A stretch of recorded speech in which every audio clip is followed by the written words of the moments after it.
High above the clouds of occupied Europe, the sky carried a constant echo of engines.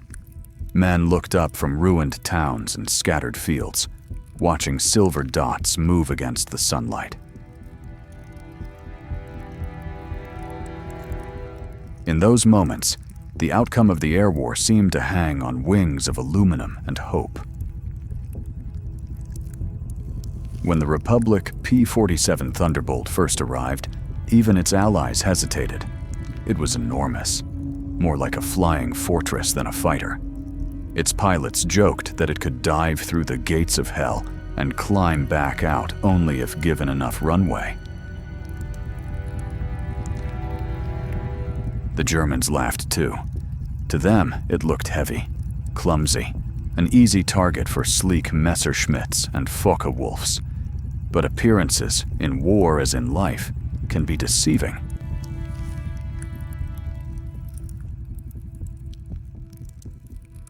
The Thunderbolt's heart was a roaring Pratt & Whitney R2800, the most powerful piston engine of its time. When it spooled up, the ground trembled. Its 8.50 caliber machine guns could turn the air ahead into a wall of lead. Still, at first, its size was a curse. In early 1943, American pilots struggled to master the beast. The climb rate felt sluggish, turns consumed half the sky, and fuel vanished too quickly. Dogfighting agile German aircraft seemed hopeless. Many returned frustrated. Some never returned at all. Enemy radio chatter told stories of laughter. Thunderbolts. They can't even catch their own shadows. But behind the sarcasm, German aces began to notice something unsettling. When a Thunderbolt dived, it didn't stop. Its weight, once mocked, turned into unstoppable momentum. American pilots learned to use that force. They stopped chasing in circles and started striking from above. Swift, brutal, decisive. A single pass, guns blazing, then a climb back into the clouds before the enemy could react.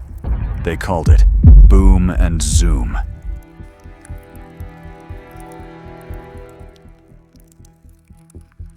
This tactic changed everything. What had seemed like a sluggish brute became a predator built for altitude and speed. In the thin air above 25,000 feet, the Thunderbolt ruled.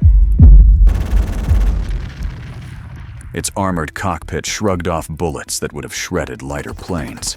Its massive frame absorbed punishment, bringing pilots home when other fighters would have burned. Each mission taught something new: how to dive faster, climb steeper, fire shorter bursts to conserve ammo. Bit by bit, the laughter faded from German radios. The hunters had become wary. They began to look twice before attacking the jug, as the Americans affectionately called it.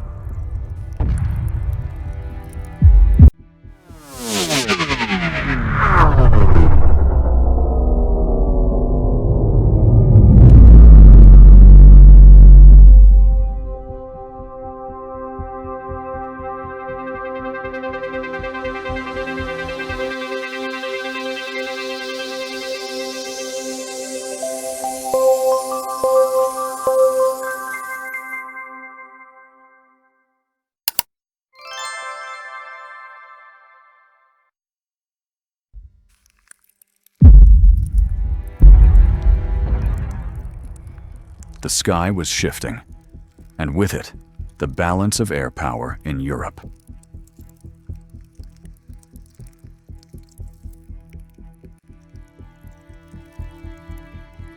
By the summer of 1943, the American squadrons had learned to trust their machines. They no longer tried to outturn the enemy. They outthought him.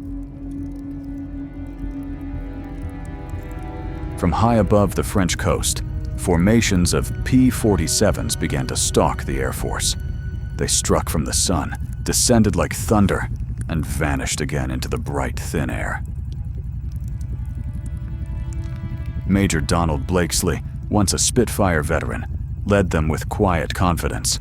He taught his pilots that altitude was armor and speed was survival. "Use your weight," he said. "Let gravity fight on your side."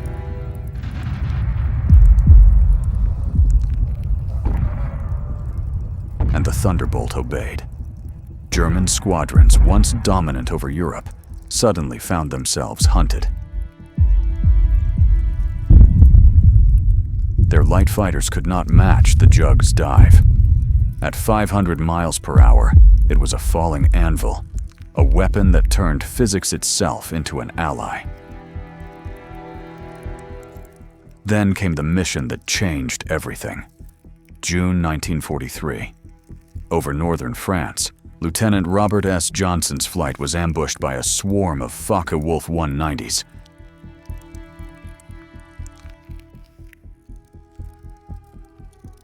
Cannon shells tore into his aircraft. The canopy shattered.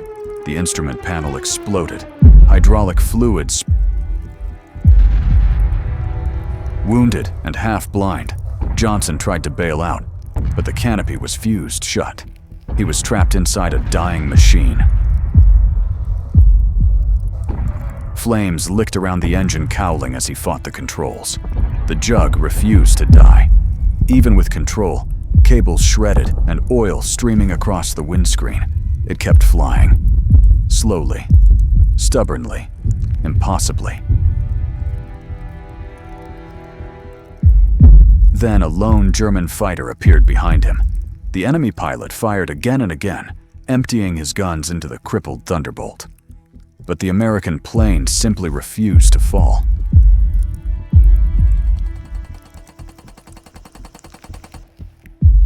When his ammunition ran out, the German pulled alongside. For a moment, the two men looked at each other through cracked glass, one in disbelief, the other in pain. The German saluted, banked away, and disappeared into the clouds. Johnson somehow reached the English coast and crash-landed on fumes and luck. When ground crews counted the holes in his plane, they stopped at 200. The Thunderbolt had taken everything the Air Force could give and brought its pilot home. Word of that flight spread like fire. For the Americans, it was proof that their machine was more than metal. It was protection, power, and vengeance all at once. For the Germans, it was something far darker, an omen that the skies were no longer theirs. From that summer on, each encounter became more desperate. Thunderbolts climbed higher, struck harder, and came home stronger. Every mission deepened a truth no one could ignore. The age of the light interceptor was ending. The heavy, relentless Jug was here to stay.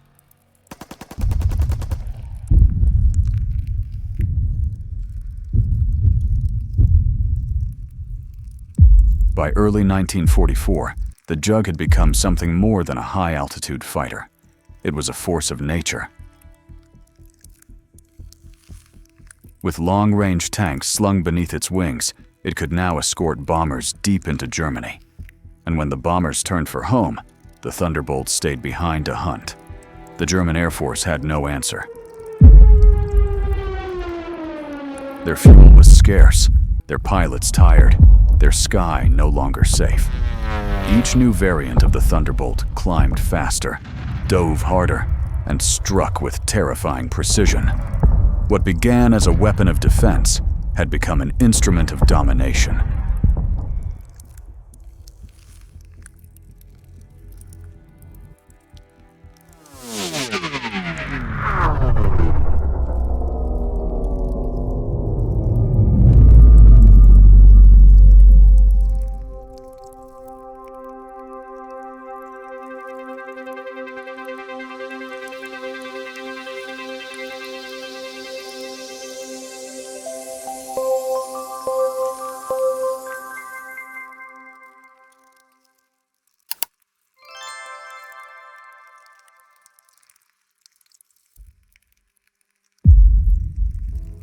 Soon the Thunderbolt's war moved downward, closer to the ground. The same guns that shredded enemy fighters now tore through columns of trucks and tanks. A single 2-second burst could turn a convoy into a line of burning wrecks. Farm roads, rail yards, bridges, nothing was beyond reach. To the soldiers below, the Jug's deep engine note meant only one thing: death from above. German troops gave it a name in whispers: Thunderclap. They said you could hear it before you saw it, a low rumble that grew into a roar, followed by the scream of rockets and the hammer of machine guns. Armored divisions began to move only at night, hiding under trees by day, waiting for the sky to quiet.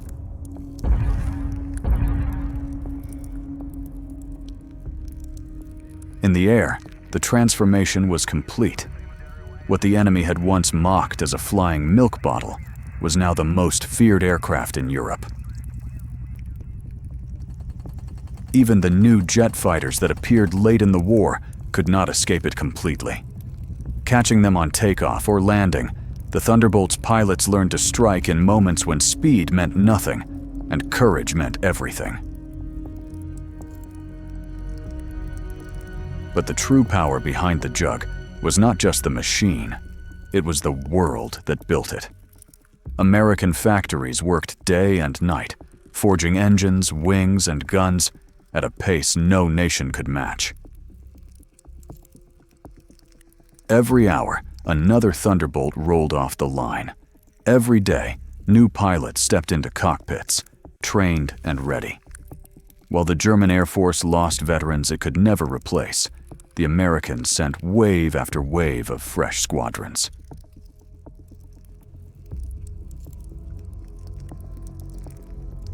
By the time the war reached its final months, the sky over Europe had changed forever.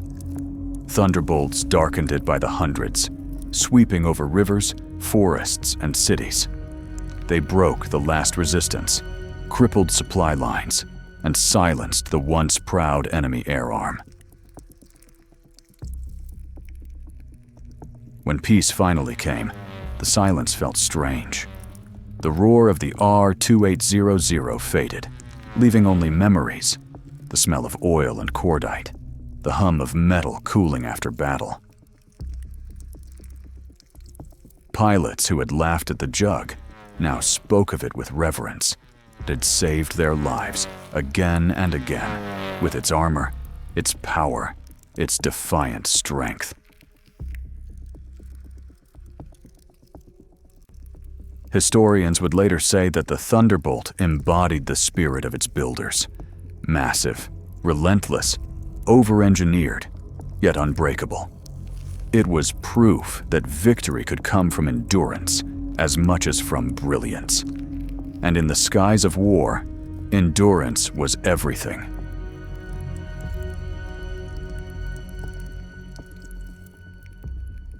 When the last Thunderbolt landed, it left behind more than wreckage and statistics.